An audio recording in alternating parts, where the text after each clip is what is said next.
Olá, sejam bem-vindos a mais uma edição do Congresso de TI. Esta é a sexta edição e nessa edição nós trabalharemos com a linguagem R. Poderia ser qualquer outra linguagem para cientistas de dados, como por exemplo, Python, R, qualquer uma. Enfim, nós vamos ver da instalação até storytelling, que é exatamente a exploração de dados, os gráficos exploratórios e os relatórios que os cientistas de dados entregam para as empresas melhorarem os seus desempenhos. Espero que gostem. Vamos lá. Nós vamos começar exatamente com a instalação. O que nós vamos fazer agora é acessar o site e fazer o download da linguagem R. Se você não sabe, você pode fazer o download, por exemplo, download R. Você pode fazer o download exatamente do site onde está sendo desenvolvido o R. Você pode ir para o Windows ou para Linux. No caso aqui, vou fazer o download para o Windows. Após o download, basta clicar no download que foi feito ou no diretório onde você baixou o arquivo. Clicando aqui, ele vai executar Português Brasil, a versão 332, a última versão, avançar, avançar e avançar. Ok, clique em concluir e vamos executar o R. Basta chamá-lo e verificar qual a versão que está instalada. Com o comando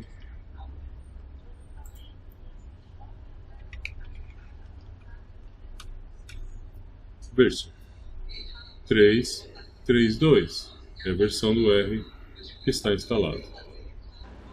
Então, se você colocar aqui download R Studio,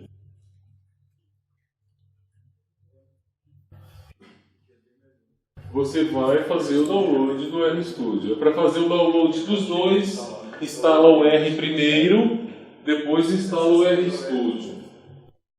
Bom, agora que instalamos o R e o RStudio, nós vamos ver alguns tipos de dados, vamos ver como é que o R funciona. Vamos fazer em aulas, né? Vamos fazer em aulas do básico até uma aula realmente da elaboração dos relatórios dos cientistas de dados. Vamos lá, então.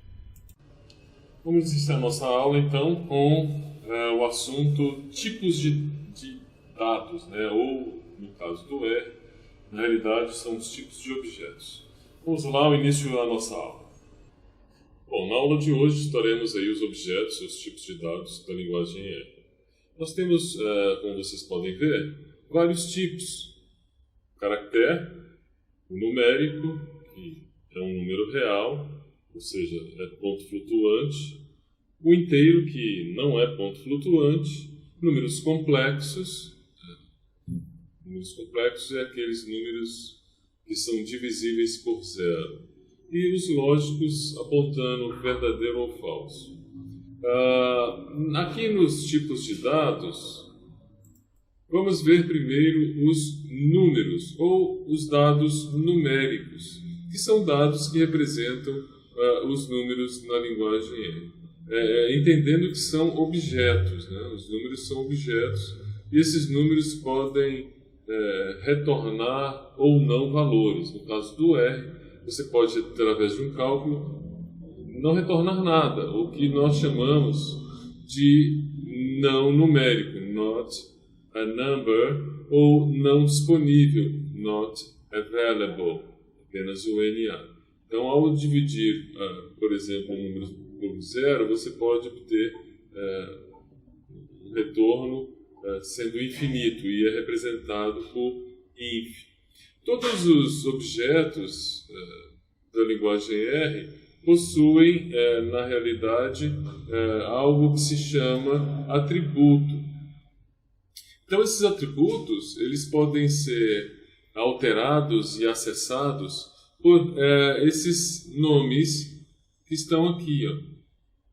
Os atributos names, gnames, que tem as dimensões, né, dos names, dimensions para matrizes e arrays, que são filas de bytes. Para descobrir uma classe, você usa o class length. Nós vamos fazer esses exercícios aqui, apenas para que vocês saibam que a linguagem R, você consegue obter os atributos dos seus objetos em que você está trabalhando. Aqui, no caso, nós vamos fazer alguns exercícios desse tipo. Eu vou ligar agora a nossa console R, ou o nosso RStudio, para ficar mais simples e fácil de entender. Bom, já estamos aí com a console do RStudio, Aqui é o nosso workspace que eu vou limpar. Aqui nós limpamos o workspace. No nosso workspace, onde nós vamos observar todos os objetos, variáveis, seus conteúdos são aqui. E aqui eu posso plotar, ver os arquivos que eu estou trabalhando, os pacotes que eu estou utilizando. A ajuda vai vir aqui quando eu precisar de ajuda. Então eu vou deixar essa parte aqui em branco. Vamos lá, eu vou criar um novo documento. Esse novo documento é do tipo linguagem R. Criando aqui, ele vai abrir um novo documento. Aqui eu vou escrever o meu código. Aqui na console ele vai vir o resultado. Se eu também quiser digitar alguns códigos aqui na console, serão executados assim como são executados dentro do meu programa. Ao clicar aqui na console, para limpar a tela da console, Ctrl L, ele limpa a tela da console. O primeiro item, o primeiro programa que nós vamos ver sobre variáveis é como atribuir valores para as variáveis ou objetos em R. Como, por exemplo, eu posso querer digitar aqui x é igual a 1. Ao clicar aqui, eu executo a linha. Então, x igual a 1, ele vai atribuir 1 em x. Observe que agora eu tenho um valor x com conteúdo 1. Se eu clicar em Source, ele vai executar todas as linhas que estiverem no código. Neste caso, Run executa apenas a linha corrente onde está o cursor. Observe que aqui ficou vermelho, e o vermelho significa que eu preciso salvar o meu documento. Eu vou salvar aqui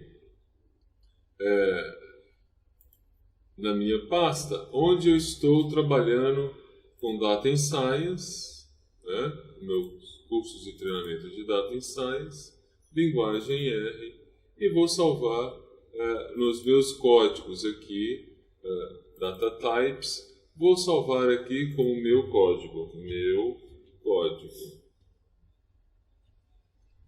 Ele já salva .r, ok? Continuando o nosso código, eu posso digitar outros valores para x. Não só valores x igual a 1 ou numérico, eu posso também digitar x ou qualquer outra variável com outros conteúdos. Por exemplo, eu posso digitar aqui x, vou atribuir um valor de hello. Ao executar, x é igual a hello. Se eu quiser imprimir x, basta eu digitar x ou print x. É a mesma coisa, ok? Aqui na console ou aqui. Se eu fizer print x, eu deverei executar esse comando, aqui clicando no run. Ficando aqui apenas na console, vou limpar a console para não novo. Se eu digitar x, a expressão vai ficar incompleta e ele vai pedir que você adicione e complemente. Então eu posso digitar aqui o valor de x e ele vai e executa. Observe que ele executa. Então, as expressões incompletas serão representadas por um valor querendo somar algo que está faltando. Eu posso atribuir valores de x em uma sequência, por exemplo, de 1 a 10. Então eu tenho valores de x, observem, de 1 a 10. Eu posso colocar também de 5 a 20. O início do 5 a 20. Isso é, na realidade, um vetor de inteiros com 16 posições, que vão de 5 a 20.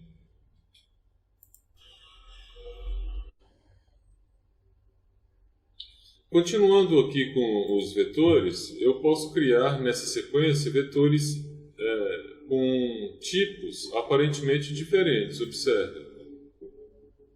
Valor A e 1.7. Na realidade, isso aqui é 1.7 numérico americano, mas observem que ele está entre aspas. Isso significa que houve uma coerção do valor comum onde é possível armazenar os dois, então apenas o caractere foi possível.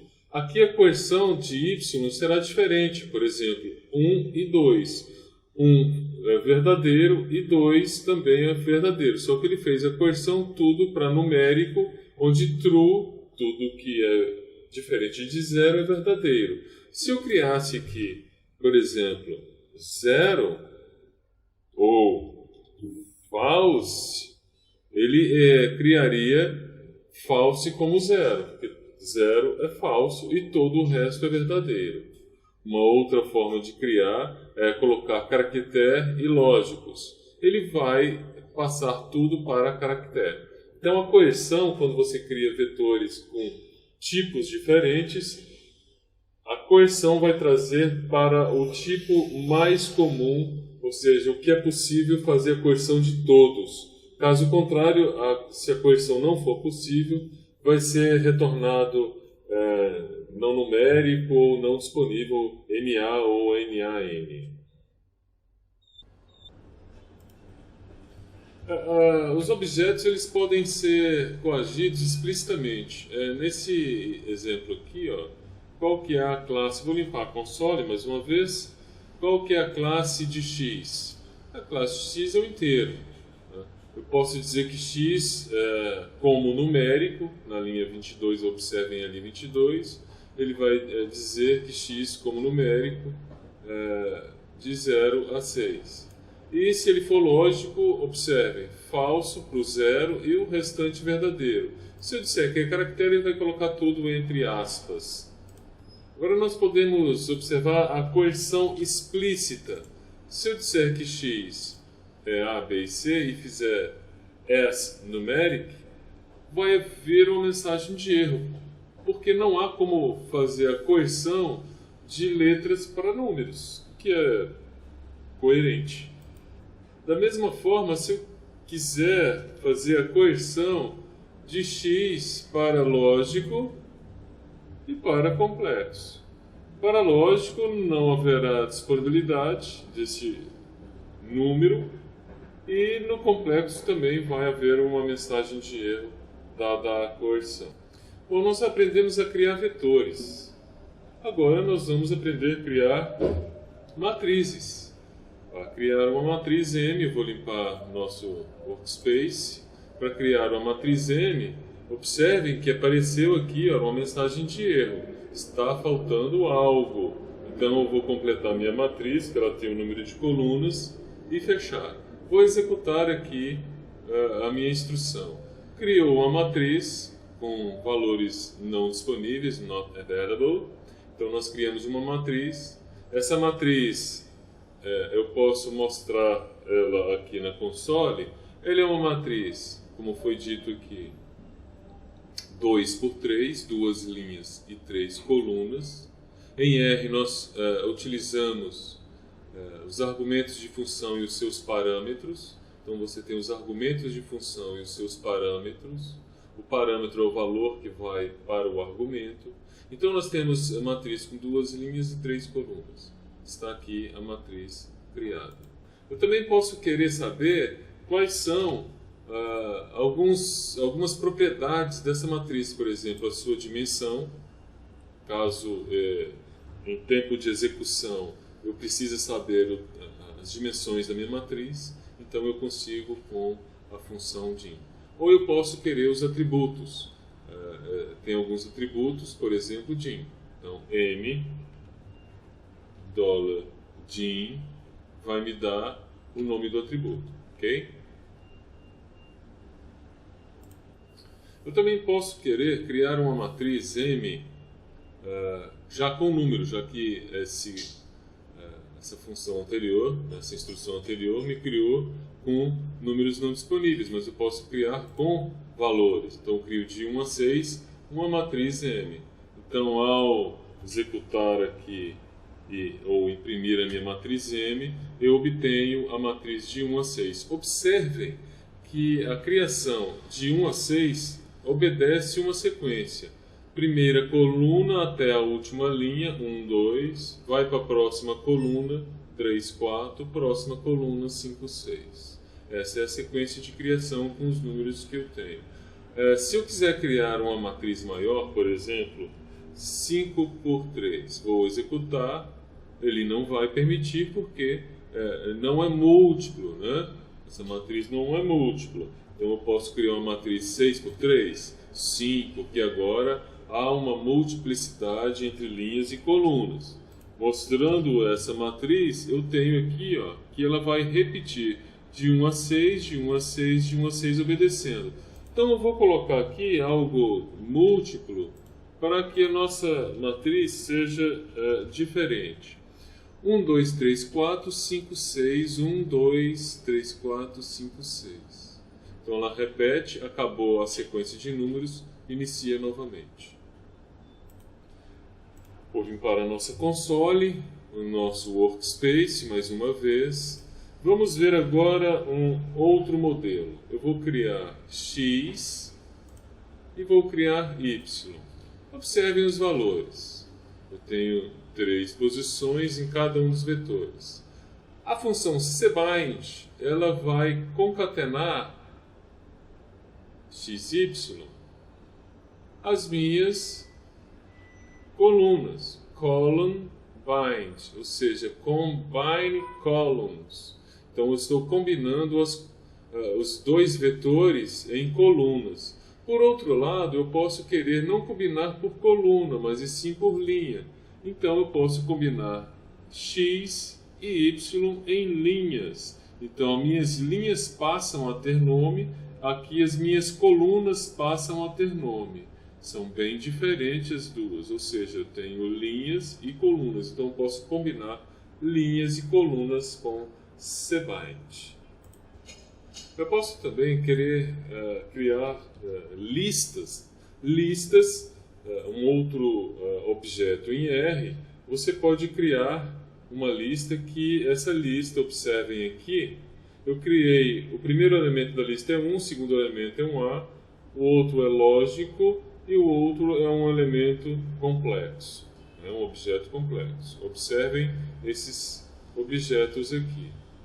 Então, ao imprimir X, ele me entrega o primeiro elemento da lista e o primeiro vetor, o segundo elemento da lista e o primeiro vetor do segundo elemento, o primeiro elemento ou do vetor do terceiro e assim sucessivamente. Eu posso criar no primeiro elemento um vetor de 1 a 6. O que vai acontecer então?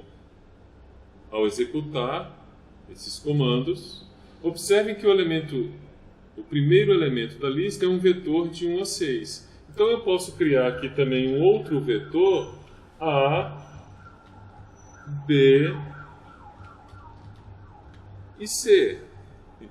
Ao executar essa instrução, tivemos um erro porque temos aspas fora do lugar, não é isso? Vamos corrigir o problema. Vou aproveitar para limpar a minha console, executando novamente a instrução. Executei aqui a instrução e vou listar. Observem que eu tenho o primeiro elemento da lista um vetor de 1 a 6, o segundo elemento da lista um vetor A, B e C. Então posso criar listas com vários elementos diferentes entre si. Eu também posso criar fatores. O que são fatores? Vamos aprender pelo exemplo. Olhem só. Ao executar essa instrução, eu crio x fator com 2 níveis. O que são esses 2 níveis? bastante simples. Ao executar x, ele me mostra sim, sim, não, que são os meus conteúdos, os meus elementos do vetor, né? São os meus autovalores. Níveis, não e sim. E é colocado em ordem alfabética isso aqui. Então eu tenho níveis e eu posso saber de antemão, sem fazer nenhum cálculo, quais são os níveis que eu tenho num conjunto, num vetor de strings ou de conteúdos alfanuméricos. Eu posso saber quais são os fatores que estão ali reduzidos, ou seja, quais são os únicos valores nessa fila, nesse vetor. E isso é muito útil na linguagem R, quando você precisa saber os fatores ou os elementos distintos daquele vetor sem repetição. O que nós vamos ver agora são os valores ausentes. Eu já disse um pouco sobre eles, que é o not available, o NA, e o not a number, o N, A minúsculo, A. Esses valores eles podem ser representados por alguns códigos. Vamos observar esse código aqui, olha só. Criei um vetor, né, um vetor x, e vou perguntar is not available. Qual valor de x não está disponível? Ao executar essa pergunta, ele vai me devolver false, false, true, ou seja, esse valor não está disponível. Not a number, tudo falso, ou seja, todos são numéricos, um não está disponível, mas todos são numéricos. Agora, qual não é um número, eu fazendo x assim e fazendo novamente a pergunta, observem que o true acontece nos dois casos. Bastante interessante. Essa disponibilidade de valor ou não, muitas funções podem não retornar valor algum. Elas podem ter problemas e não retornar nenhum valor, e você tem como saber quando isso acontece. Uma das funções mais importantes no R é a criação de data frames. Traduzindo ao pé da letra, seria a janela de dados. Vamos entender data frame como a carga de uma parte ou do todo de um dataset. Então, entenda data frame como dataset. Ele é o Excel com as suas colunas e com as suas linhas. Então, entenda data frame como uma planilha Excel onde você vai poder manipular esses dados do data frame ou do dataset. Para criar um data frame, basta executar a função data frame. Eu vou criar uma variável full, uma variável bar. Observem, estou criando um dado. Eu tenho duas variáveis, full com esse conteúdo desse vetor inteiro e bar com esse conteúdo lógico aqui. Okay? Se eu quiser mostrar x, né, eu tenho uma coluna full e uma coluna bar e os seus itens, os seus conteúdos estão aqui. Se eu quiser anyRaw, vai me retornar o número de linhas, e o anyCall, o número de colunas. Então, anyRaw, anyCall me retorna o número de linhas e o número de colunas de um data frame. Os objetos em R eles podem ter nomes. Isso é importantíssimo porque é mais fácil guardar nomes do que números, né? A gente guarda mais facilmente o nome das pessoas do que a identidade, o CPF da pessoa. Isso é bastante coerente. Então, para criar nomes para os objetos em R, nós estamos utilizando de vários artifícios. Por exemplo, a função names. Vou limpar aqui a minha área de trabalho mais uma vez, a minha console. Vou criar aqui um objeto x, um vetor de 1 a 3, e vou perguntar aqui quais são os nomes. Não tem nomes. Não tem nomes. Eu posso dar names x e criar um vetor full bar e north para cada um dos elementos. Vamos ver o que acontece. Vamos mostrar novamente. Ah, sim.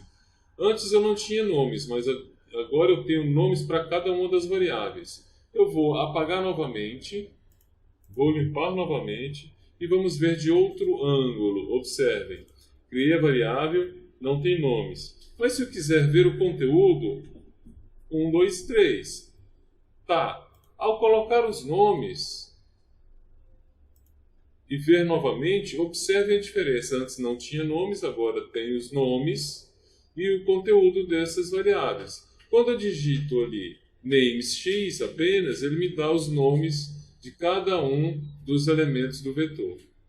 Isso é útil para localizar através de nomes e não de índices. As listas também podem ter nomes, observe. Vamos criar uma lista aqui dessa forma. Aqui a minha lista é A, B e C. Eu já dei o nome de A, B e C para os seus conteúdos. Então, ao mostrar, eu tenho A, B e C. Ok? Nomes são importantes.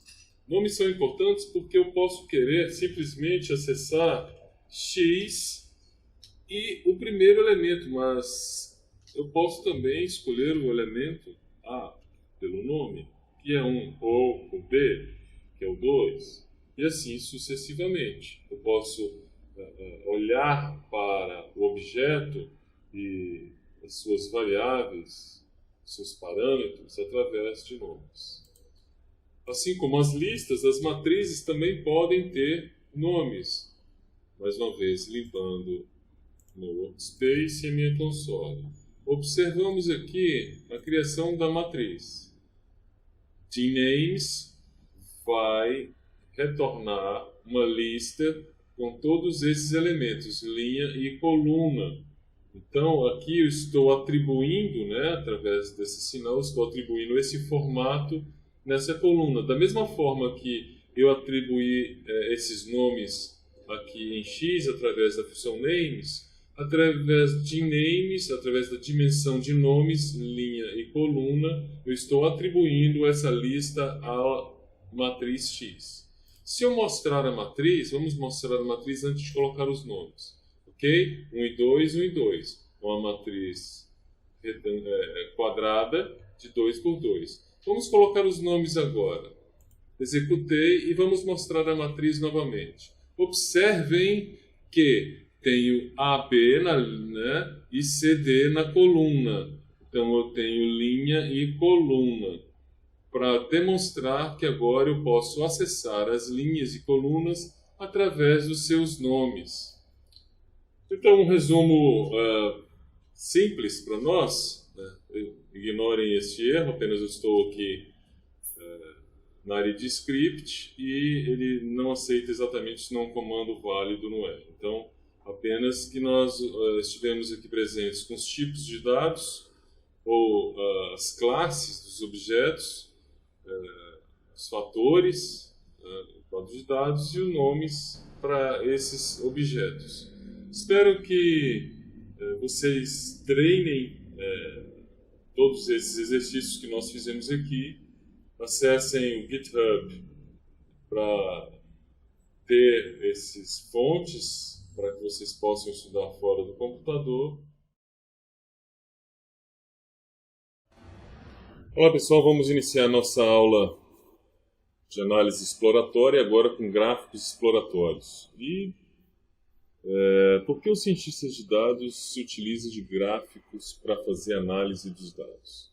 Justamente para entender as propriedades dos dados, encontrar os padrões, principalmente os padrões dos dados, sugerir estratégias de modelagem e depurar essas análises e comunicar os resultados. Os gráficos são muito bons para a comunicação de resultados e descrever as propriedades dos dados. Os gráficos exploratórios também ajudam a entender, além das propriedades dos dados, e eles ajudam a encontrar uma forma de entender a relação entre esses dados.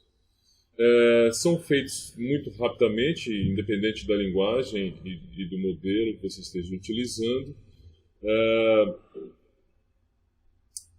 Tem um objetivo de compreensão pessoal. Quando eu digo compreensão pessoal, tanto daquele que vê quanto daquele que faz o gráfico, é possível que o entendimento seja distinto entre duas análises. Algumas particularidades podem não ser adotadas em um e outro. Nós vamos ver essas diferenças. Eles sempre têm eixos, normalmente cientistas de dados não se utilizam de gráficos 3D, nós vamos ver alguns motivos depois, mais tarde. E tamanho, cor, normalmente são muito utilizados. Para este encontro, essa aula, nós vamos utilizar os dados de poluição do ar dos Estados Unidos. É um dataset bastante conhecido da Agência de Proteção Ambiental dos Estados Unidos, a EPA Population, onde as normas de qualidade do ar são assim propagadas para o restante do mundo. Os dados sobre as PMs, né, 2.5, que são os prognósticos da EPA, que são diários, estão disponíveis no site da EPA. O site está nesse endereço e vocês podem baixar todos os datasets neste site. A pergunta que nós vamos colocar, né, sempre precisamos colocar uma pergunta para fazer uma análise. E a pergunta é se existe algum município nos Estados Unidos que exceda esse padrão nacional para a poluição do ar, principalmente por partículas finas. Então, para avaliar aí a média anual, né, do período de 2008 a 2010, que são os dados que nós temos, eu já fiz o download do dataset e nós vamos simplesmente fazer a leitura desse dataset. Vamos melhorar a nossa resolução, lembrando que a gente não usa todo o contexto, né? Então nós temos aqui algumas classes que poderão ser utilizadas. Então nós fazendo a leitura, são 576 objetos com esses dados, né, essas colunas. Vamos colocar aí parte desse dataset. Observem que parte do dataset é mostrado ali embaixo. E nós faremos agora alguns gráficos em relação a esse dataset. O que nós vamos ver são os resumos, box plot, histogramas, gráficos de densidade e gráfico de barras. Antes nós vamos sumarizar esse dataset, apenas para que a gente entenda que ele tem algumas variáveis, por exemplo, a mediana e a média estão muito próximos, que dá também o primeiro quartil em relação à média, né? Para fazer um gráfico de barras, nós utilizaremos um box plot. Na verdade, não é um gráfico de barras. É uma caixa onde nós teremos aqui, vamos executar, aqui eu coloco o zoom. Então vamos interpretar aqui no caso zoom o nosso gráfico. Nós vamos ficar aqui com o mínimo e o máximo. Q1, Q2, mediana, e aqui a amplitude interquartílica, nome bastante difícil, mas é esse o nome. Eu não vou me ater exatamente à interpretação de todo o gráfico, porque isso é muito estatístico, mas o objetivo é verificar a distribuição dos dados. Assim, as conclusões que vamos tirar e ao analisar um box plot são que o centro dos dados, a média ou mediana, a amplitude dos dados, o máximo e mínimo, a simetria ou assimetria do conjunto de dados e a presença de outliers, que são pontos fora da curva. O retângulo contém 50% dos valores dos conjuntos de dados, a posição da linha mediana do retângulo informa sobre a assimetria da distribuição. É possível verificar que existe uma assimetria onde a parte de cima é menor que a parte de baixo. Uma distribuição simétrica teria a mediana no centro do retângulo. Se a mediana é próxima a Q1, então os dados são positivamente assimétricos. Se a mediana está próxima a Q3, os dados são negativamente assimétricos. No entanto, você pode observar a seguir que a distribuição dos dados não é tão simétrica como nós já vimos. os outliers em um boxplot aparecem como pontos ou asteriscos fora das linhas desenhadas, ou seja, esses elementos são os outliers, ok? Então nós vamos construir agora um histograma. Esse aqui é um histograma, fazendo um zoom. Esse é um histograma onde eu tenho aqui nossa média, os valores 5 e 15 são os valores do histograma onde são descritas as densidades. Vamos melhorar esse histograma colocando aqui um outro elemento, hug, que são os labels aqui no eixo. Mas vamos ignorar porque é tão vasto e tão grande que fica ilegível. Isso não é bom quando queremos mostrar gráficos e trabalhar esses gráficos com o nosso cliente. Nós podemos também fazer uma sobreposição desses registros. Por exemplo, vou fazer aqui um boxplot e colocar uma linha na 12. Como ficaria isso? Então, a linha na 12. Posso demarcar na 12. Eu coloquei aleatoriamente sem me preocupar com a veracidade dos dados, apenas para indicar que eu posso criar seções no meu boxplot. Ou seja, são sobreposição de recursos. Eu também posso fazer isso com histogramas. Eu posso sobrepor recursos em qualquer gráfico. No caso aqui, o nosso histograma apresentado aqui, vou colocar uma linha na mesma posição. Esse aqui é a espessura da linha. Okay? E posso colocar também aqui uma outra linha. Vamos fazer um zoom para melhorar nosso entendimento. Então, colocando uma linha rosa, onde vai a média, e uma outra linha para poder seccionar o meu histograma. Então, posso fazer sobreposição de vários elementos dentro de um gráfico. Posso também criar um gráfico de barras. Esse gráfico de barras é feito com bar plot. Vou melhorar o nosso entendimento aqui. Main é exatamente o valor do meu título, este e leste. Observem que eu estou colocando a poluição por região, então ele já separa por região. Se eu pegar region, eu tenho oeste e leste, então são dados bem categorizados. Eu posso fazer a mesma coisa se utilizando, por exemplo, de boxplot, colocando duas cores, colocando east e west. Mesmo gráfico de barras agora com o boxplot.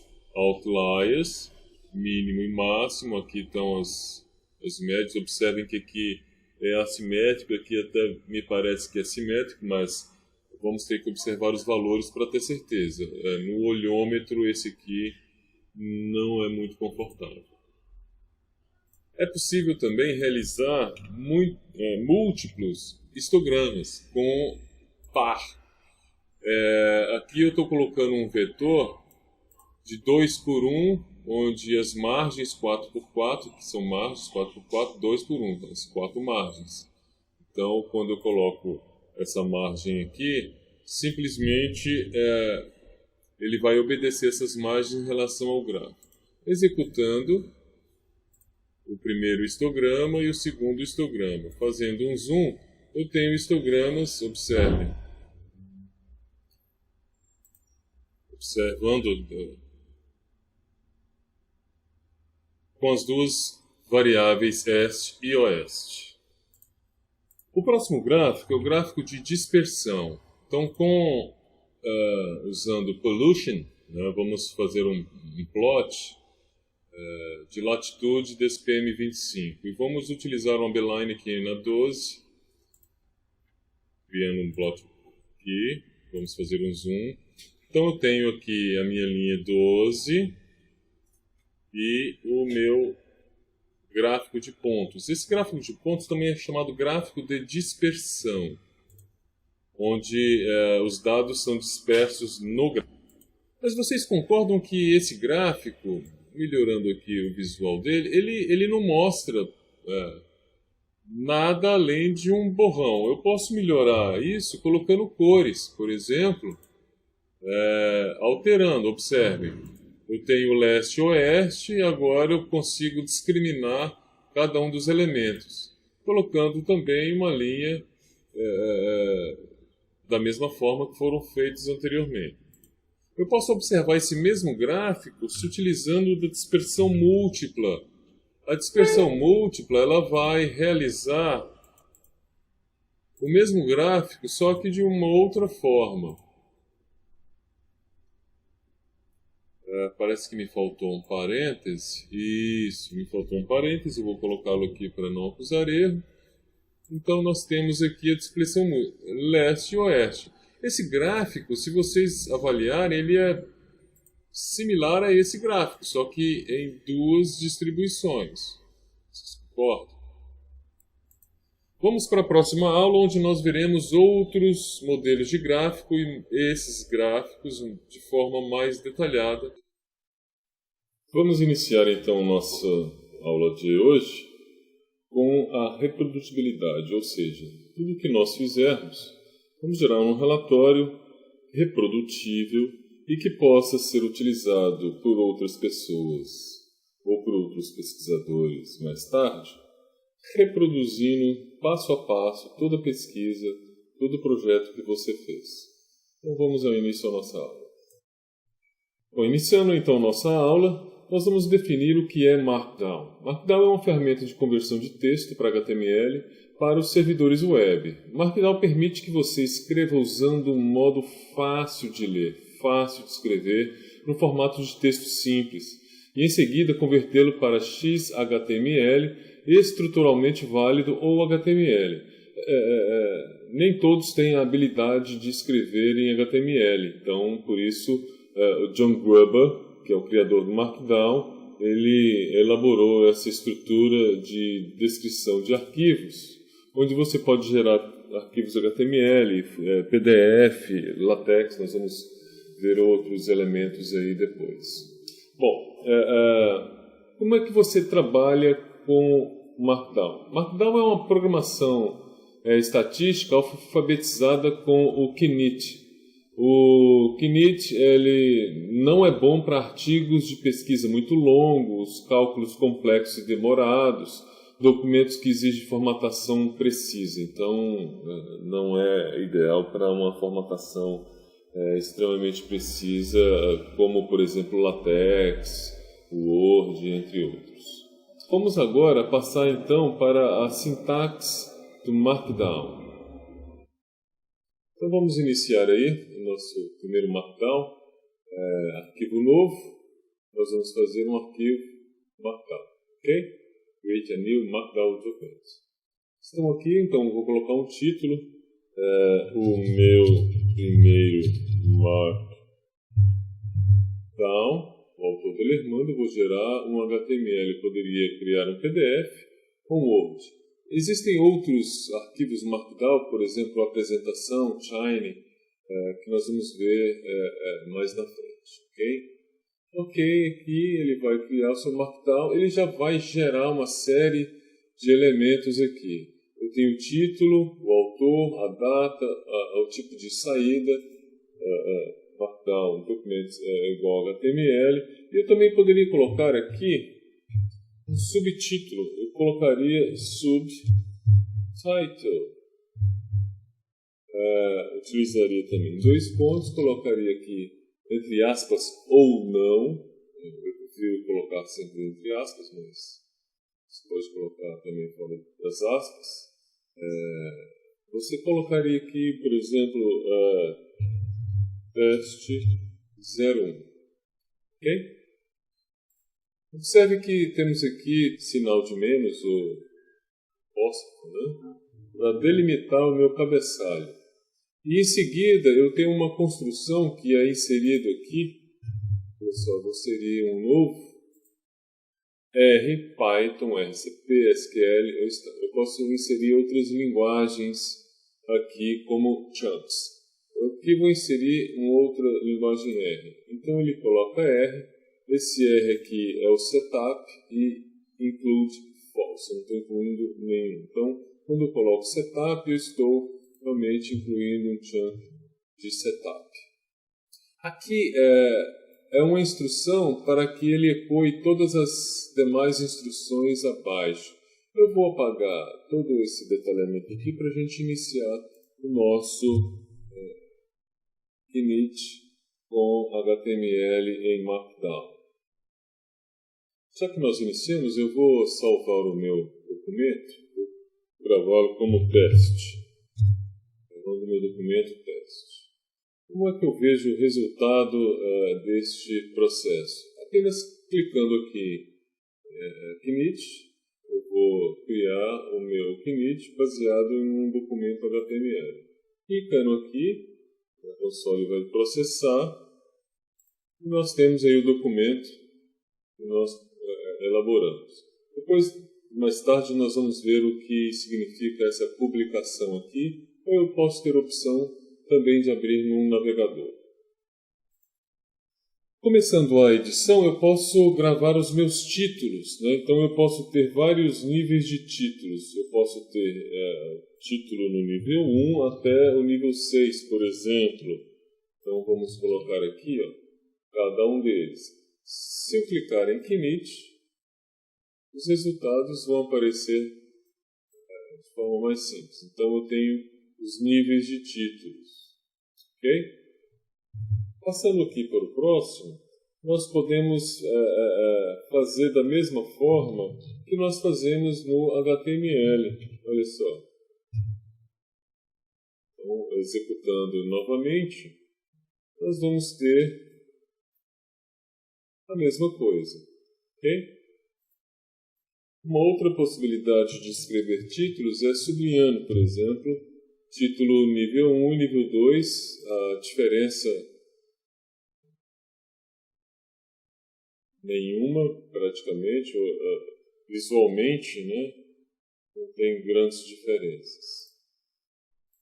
Uma coisa interessante é que eu posso escrever os meus parágrafos tanto com o B, né, ou o BR, saltando linhas, como se estivesse mesmo numa página HTML, por exemplo.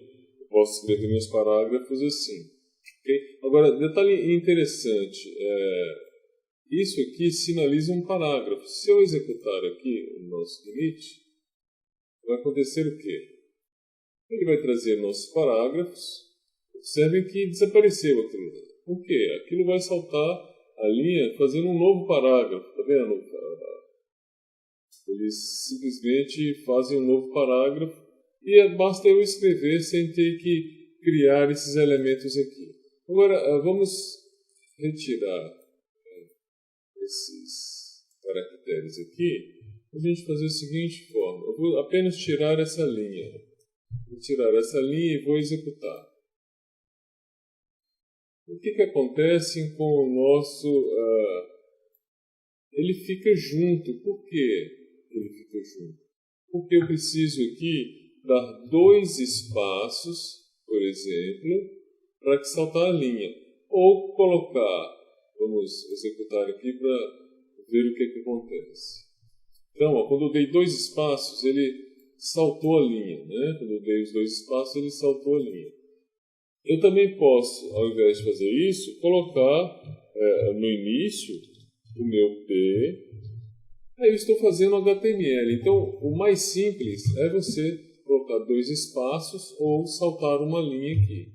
Né? Então, você pode dar os 2 espaços aqui, os 2 espaços aqui, ou simplesmente saltar linhas. Os 2 espaços que vai ficar aqui, de qualquer forma, ele vai saltar linha, mesmo que você salte outras linhas aqui. Como eu posso, por exemplo, enfatizar palavras, né? Eu poderia enfatizar palavras utilizando underscore. Então, olha só, usando um underscore, eu consigo enfatizar uma palavra. eu também posso enfatizar, da mesma forma, com asteriscos. Vamos ver a diferença? Executando aqui, trazendo o nosso texto. Um é o itálico e o outro também é itálico. Então, tanto faz. As duas formas vão me gerar um itálico, que é a mesma coisa, digamos assim, criar aqui um documento HTML. Observem que o último aqui também é itálico. Só que bem mais complicado do que uma dessas formas. Eu padronizei e uso sempre o asterisco, que é o mais simples, na minha opinião. Isso vale para itálico, mas se eu quiser negrito, eu vou utilizar, na realidade, 2 asteriscos. Tá? Vamos colocar aqui no Enter, para ele saltar de linha. Né? Então, aqui, no caso, gerando o meu HTML via Knit, eu tenho aqui um negrito. Okay? Bastante simples negritar, não tem grandes particularidades do tipo strong. Né? Eu também posso utilizar de uma forma HTML, eu posso usar o strong, o P. Então, observe, o resultado vai ser o mesmo, só que fica bem mais difícil de utilização. Você usar tags HTML, elas não facilitam o trabalho de quem escreve, né? Então, o resultado é o mesmo. O problema é que você acaba digitando mais. Ok, agora nós vamos ver os links. Eu poderia colocar um link assim, né? As palavras que eu quero que sejam apareçam, eu coloco entre colchetes e entre parênteses eu coloco exatamente o link. Executando aqui, isso vai aparecer lá no final apenas a palavra e o link para ser clicado e esse link leva à página.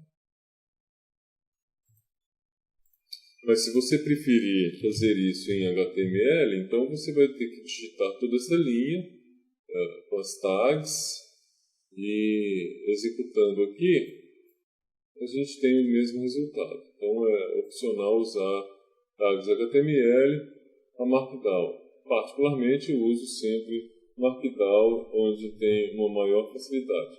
Agora, existe uma forma de fazer um link automático, né? Quando você faz assim, por exemplo, vamos gerar o nosso código.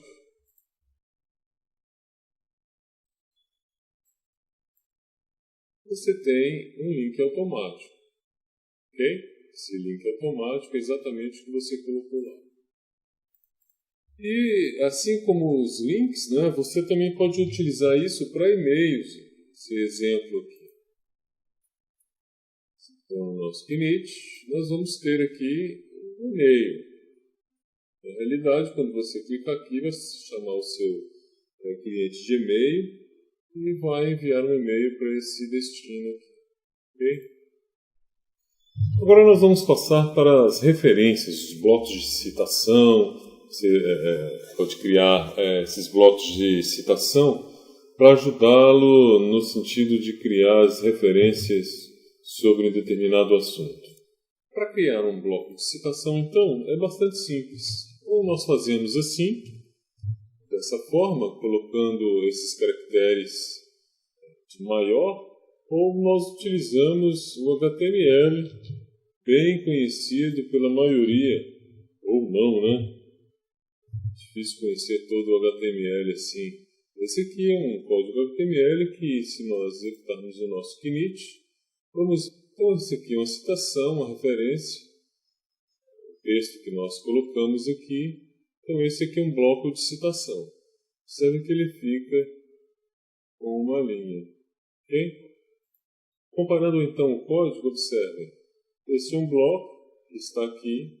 Quando eu crio esse block code, eu vou cotar e gerar esse bloco aqui, inclusive com uma quebra de linha. Observem que essa quebra de linha nesse bloco aqui, ela saiu fora daquele bloco inicial. Está vendo? Um parágrafo aqui e um novo aqui. poderia colocar esse bloco de outra forma. Observe que esse bloco aqui ele é diferente desse, quando tem uma cotação. Da mesma forma, nós podemos gravar listas. Observem nossa lista. Eu coloquei 3 tipos de listas. Vamos gerar o nosso Knit.